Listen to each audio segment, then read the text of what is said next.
हमारे चैनल को सब्सक्राइब करना न भूलें। यहाँ हजारों कहानियां हैं आपके लिए। खेल शुरू होने की प्रक्रिया शुरू हुई, उससे पहले ही एक आवाज उन तीनों लोगों का ध्यान अपनी ओर खींचती है। ठहरो, ये खेल नहीं खेला जाएगा। उन दोनों लोगों के साथ ही रिदांश भी आवाज की दिशा में देखता है। वहां लगभग उसी की उम्र का एक लड़का खड़ा था, जिसके चेहरे पर कॉन्फिडेंस साफ नजर आ रहा था और जो अपने पहनावे से एक अच्छा खासा खाता पीता घर का नजर आ रहा था। कुछ ही पल में वो लड़का रिदांश की टेबल पर आकर खड़ा हो जाता है। लड़का रिदांश से, तुम्हें इस बेकार सी शर्त के साथ खेलने की कोई जरूरत नहीं है। मैं तुम्हारे बाकी पैसों की रकम को दांव पर लगाऊंगा और जब तुम जीत जाओगे तो मेरे पैसे मुझे वापस दे देना। रिदांश उस लड़के को ऊपर से नीचे तक देखते हुए, और क्या मैं इस मेहरबानी की वजह जान सकता हूँ? लड़का, इसकी दो वजहें हैं। पहली तो तुम्हारा जज्बा और खुद पर अटूट विश्वास, और दूसरा, अभी कुछ देर पहले तुमने ही कहा था ना कि तुम्हारे ऊपर तुम्हारे पूरे परिवार की जिम्मेदारी है, और तुम्हारा खुद पर दांव लगाने का मतलब है पूरे परिवार को दांव पर लगाना और अपने परिवार को इस पैसे के लिए दर्द से गुजरते देखना, उन्हें खोना।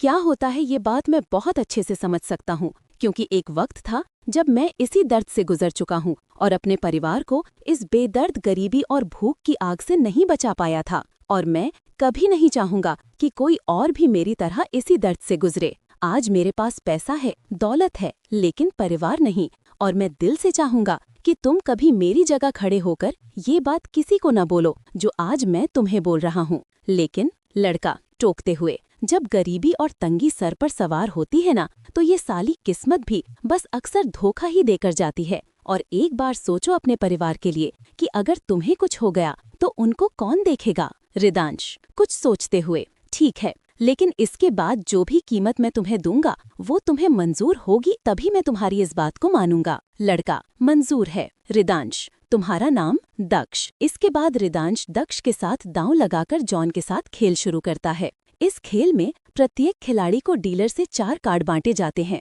जिसमें केंद्र में 4 कार्ड फेस अप होते हैं। सौदा, परंपरागत रूप से एक बार में 2 कार्ड, प्रत्येक खिलाड़ी को 2 कार्ड, टेबल पर 2 कार्ड और डीलर को 2 कार्ड। शेष कार्ड अलग रखे गए हैं। प्रत्येक खिलाड़ी द्वारा अपने 4 पत्ते खेलने के बाद उन्हें शेष पत्तों के ढेर में से 4 और बांटे जाते हैं। पहली डील के बाद टेबल पर कोई और कार्ड नहीं बांटा जाता है। ये तब तक जारी रहता है जब तक कि सभी 52 कार्ड नहीं खेले जाते। अंतिम हाथ का काम करते समय डीलर को अंतिम की घोषणा करनी चाहिए। आखिरी हाथ खेला जाने के बाद और डीलर के बाईं ओर जाने के बाद स्थिति बना ली जाती है। वहां मौजूद इतनी छोटी उम्र के रिदांश और दक्ष को खेल देखने के लिए बहुत से लोग वहां इकट्ठे हो जाते हैं। शुरुआत में देखने वालों को लग रहा था कि रिदांश की गेम वीक चल रही है, लेकिन खेल के आखिरी पड़ाव आने तक रिदांश ने पूरे खेल को अपनी तेज बुद्धि और दिमाग से पलट कर रख दिया था, और इसी के साथ आखिर में रिदांश ने ये खेल जीत लिया था। जिस तरह से रिदांश ने ये खेल खेला,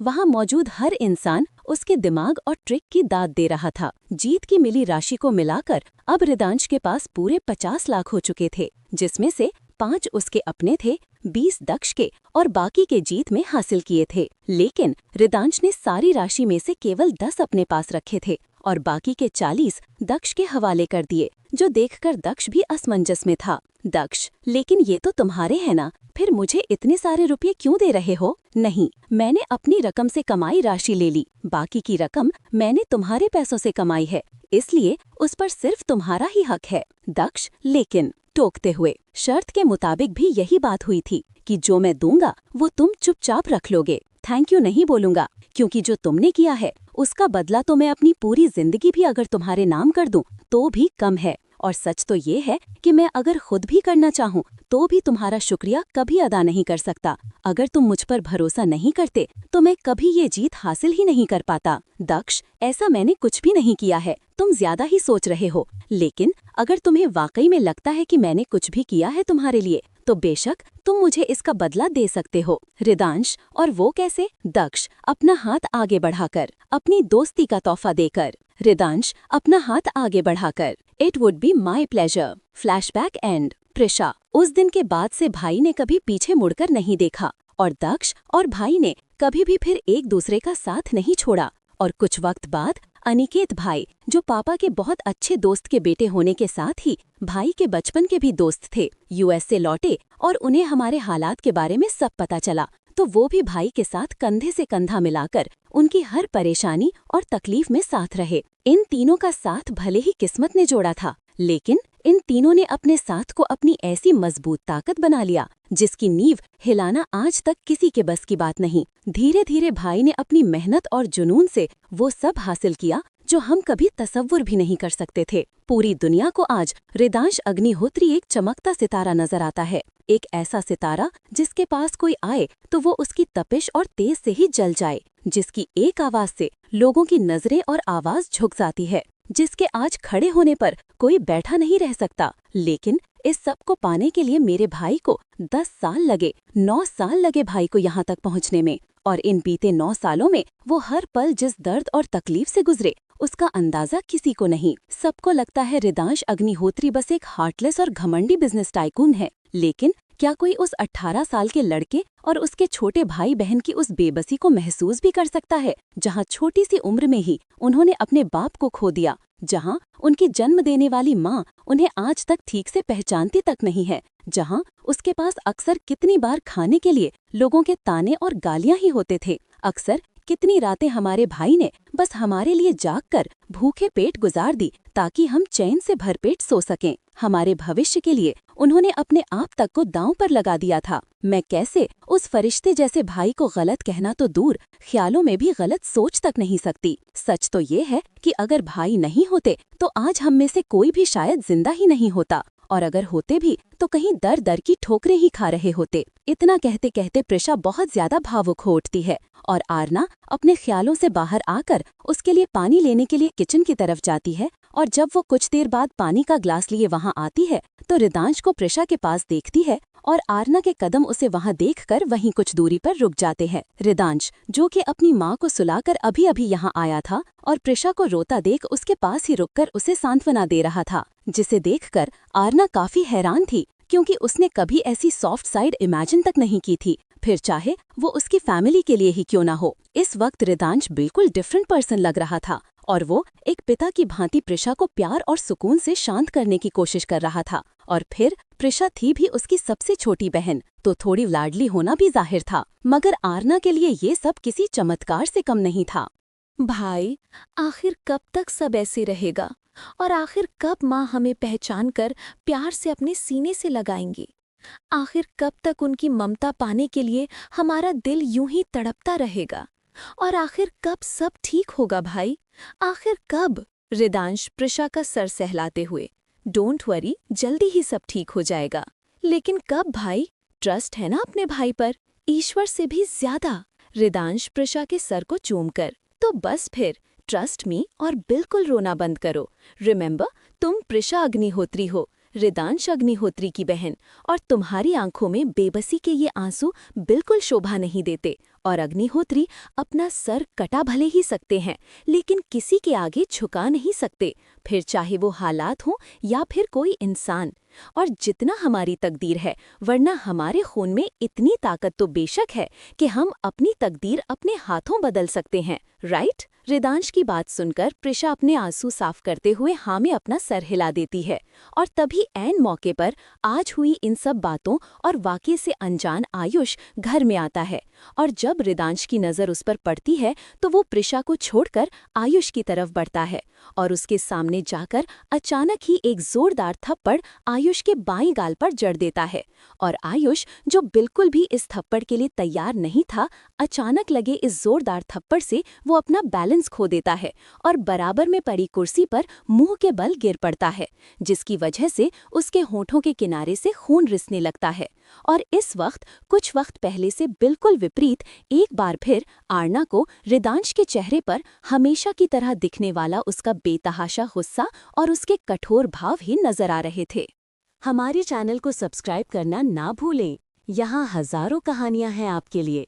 तभी ऐन मौके पर आज हुई इन सब बातों और वाक्यों से अनजान आयुष घर में आया।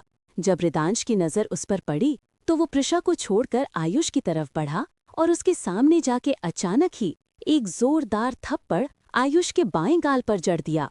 आयुष, जो बिल्कुल भी इस थप्पड़ के लिए तैयार नहीं था, अचानक लगे इस जोरदार थप्पड़ से अपना बैलेंस खो बैठा और बराबर में पड़ी कुर्सी पर मुंह के बल गिर पड़ा, जिसकी वजह से उसके होठों के किनारे से खून रिसने लगा। इस वक्त कुछ वक्त पहले से बिल्कुल विपरीत एक बार फिर आरना को रिदांश के चेहरे पर हमेशा की तरह दिखने वाला उसका बेतहाशा गुस्सा और उसके कठोर भाव ही नजर आ रहे थे। रिदांश के अचानक आयुष पर यूं हाथ उठाने से आरना और प्रिशा दोनों शॉक्ड रह गए थे। रिदांश गुस्से से आयुष की तरफ देखकर, कहाँ थे तुम इतने वक्त से?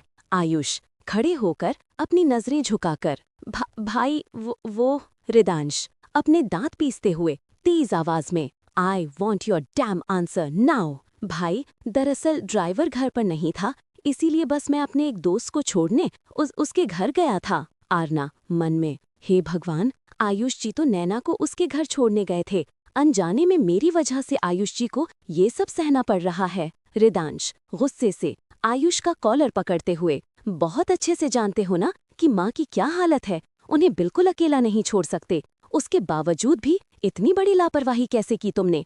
अगर मैं यहाँ सही वक्त पर नहीं पहुँचता तो तुम समझते भी हो कि क्या हो सकता था। आई एम सो सॉरी भाई, मुझसे गलती हो गई। मैं जब गया तो माँ आराम से सो रही थी, मुझे नहीं पता कि कैसे ये सब, लेकिन आई प्रॉमिस कि आज के बाद कभी दोबारा ऐसी गलती नहीं। रिदांश आयुष की बात बीच में काटते हुए, और तुम्हें वाकई में लगता है कि इतनी लापरवाही के बाद भी मैं तुम्हें इतनी बड़ी जिम्मेदारी का दूसरा मौका दूंगा? भाई please, I am so. Ridansh Ayush का कॉलर छोड़कर सख्ती से, shut up, just shut up. Aarna हिम्मत करके, मिस्टर अग्निहोत्री, मैं। रिदांश गुस्से भरी आंखों से आरना की तरफ देखकर, don't even try to interfere. Ridansh की खतरनाक आवाज सुनने के बाद आरना की सारी हिम्मत पल में ही जवाब दे गई और उसके आगे के शब्द उसके गले में ही कहीं अटक गए। रिदांश आयुष की तरफ देखकर, and you get lost from here now. Ayush Ridansh की बात सुनकर अपना सर झुकाए चुपचाप वहां से अपने कमरे में चला गया।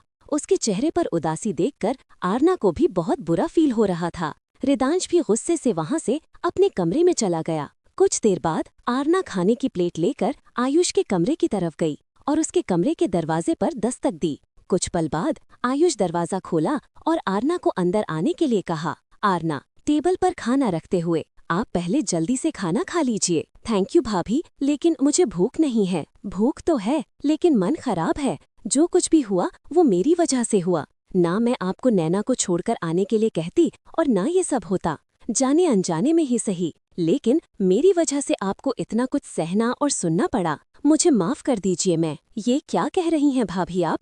आपको माफी मांगने या गिल्टी फील करने की बिल्कुल भी जरूरत नहीं है। जो कुछ भी हुआ वो सब अनजाने में हुआ, इसीलिए प्लीज आप अपने मन पर कोई बोझ न रखें। आरना आयुष की चोट देखते हुए, आपने दवाई लगाई? डोंट वरी भाभी, मैं ठीक हूँ। अगर आप कहें तो मैं कर दूं। आयुष दराज से फर्स्ट एड बॉक्स निकालकर आरना की तरफ बढ़ाकर, लीजिए, माँ के हाथ से न सही, भाभी माँ के हाथ से ही मरहम सही। आरना मुस्कुराकर, भाभी तो नहीं, लेकिन हाँ, एक बहन की तरह जरूर मैं ये कर रही हूँ। आइए बैठिए।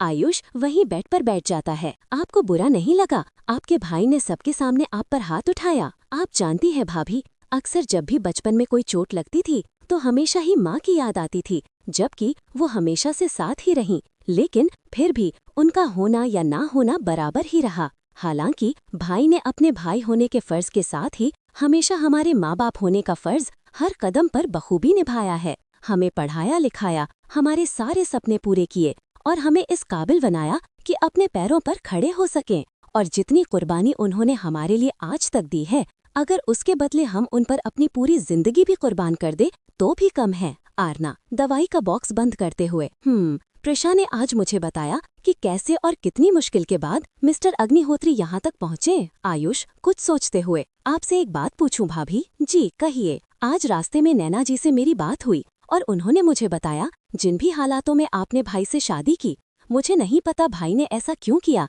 क्योंकि वो कभी जानबूझकर किसी का दिल नहीं दुखा सकते, इतना मैं उन्हें जानता हूँ।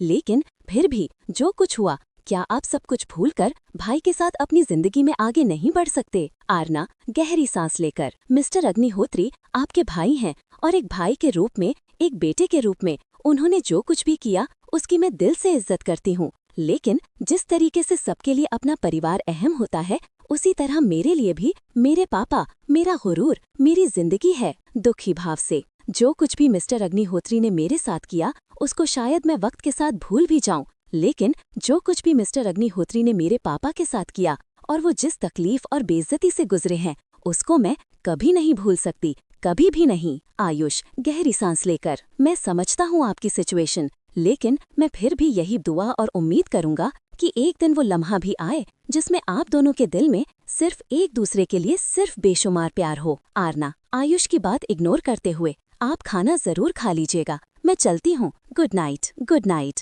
आयुष के कमरे से आने के बाद आरना घबराते हुए अपने कमरे की तरफ गई और डरते डरते कमरे का दरवाजा खोलकर अंदर गई। लेकिन उसकी किस्मत अच्छी थी क्योंकि इस वक्त रिदांश वहाँ मौजूद नहीं था। आरना कमरे में रिदांश को ना पाकर चैन की सांस ली और जल्दी से अपने कपड़े लेकर बाथरूम की तरफ जाने लगी ताकि रिदांश के आने से पहले वो जल्दी से सो जाए। लेकिन वो बाथरूम का दरवाजा खोल पाती उससे पहले ही अंदर से दरवाजा खोलकर रिदांश ऐन मौके पर बाथरूम के बाहर कदम रखा। आरना अचानक उसे सामने देखकर हड़बड़ाकर अपना बैलेंस खो बैठी और उसके हाथ से उसके कपड़े भी नीचे फर्श पर गिर गए। वो खुद भी गिरने को तैयार ही थी और गिरने के डर से अपनी आंखें कसकर बंद कर ली। अगले पल जब वो खुद को गिरता हुआ महसूस नहीं करती तो अपनी आंखें वापस से खोली, लेकिन अगले ही पल खुद को रिदांश की बाहों में खुद को देखकर और उसकी तीखी नजरों को खुद पर पाकर झट से अपनी आंखें बंद कर ली। वो रिदांश की मजबूत बाहों को अपनी कमर के इर्द गिर्द महसूस कर पा रही थी और रिदांश के फ्रेश शॉवर लेने की खुशबू और उसके गीले बालों से टपकता पानी वो खुद पर महसूस कर पा रही थी। और एक बार फिर उसके दिल ने रिदांश की करीबी से बेहिसाब धड़कना शुरू कर दिया था, जिसे रिदांश भी महसूस कर पा रहा था। रिदांश ये देखकर धीरे से अपना चेहरा आरना के चेहरे के करीब ले गया और अब आरना उसके गीले बालों को अपने कान और गाल पर महसूस कर पा रही थी, जिसकी वजह से उसके शरीर में एक झुरझुरी सी दौड़ पड़ी और उसकी सांसें और तेज हो गईं। रिदांश धीरे से सर्द आवाज में, open your eyes. Aarna Ridansh की बात सुनकर अपनी आंखें और कसकर भींच ली। ये देखकर रिदांश अपनी बाहों की पकड़ आरना पर और टाइट कर लिया, जिसकी वजह से